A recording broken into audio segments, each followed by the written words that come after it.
এবারের ঘটনা কিন্তু একটু ভিন্ন, কারণ এবার পরিকল্পিত কোনো ভবন না, নিজেরা একটা ছাপড়া দেওয়ার মতো অবস্থা করে ওনারা তৈরি করেছেন অন্তর্বর্তীকালীন সময়ের জন্য।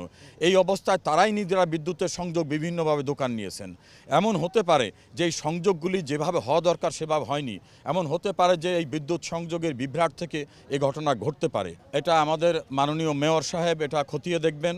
আমাদের পক্ষ থেকে আমরা দেখব যে এটা কোনো নাশকতা নাকি দুর্ঘটনা। যদি নাশকতা হয়ে থাকে সেক্ষেত্রে যারা জড়িত চিহ্নিত করে আমরা ব্যবস্থা নেব। আর ইতোপূর্বে বনানীতে যে ঘটনাটি ঘটেছিল সেটা অত্যন্ত দুঃখজনক, দুর্ভাগ্যজনক। সে ঘটনায় আমরা রাজুকের পক্ষ থেকে তদন্ত কমিটি করেছি, মন্ত্রণালয় থেকে করেছি। আমরা 7 দিনের ভিতর রিপোর্ট পেয়ে যাব। রিপোর্ট পাওয়ার পরে যারা ঘটনার সঙ্গে জড়িত, তিনি মালিক হন, ডেভেলপার হন অথবা আমাদের কোনো কর্মচারী কর্মকর্তা হন, তাদের বিরুদ্ধে আমরা আইনগত ব্যবস্থা গ্রহণ করব।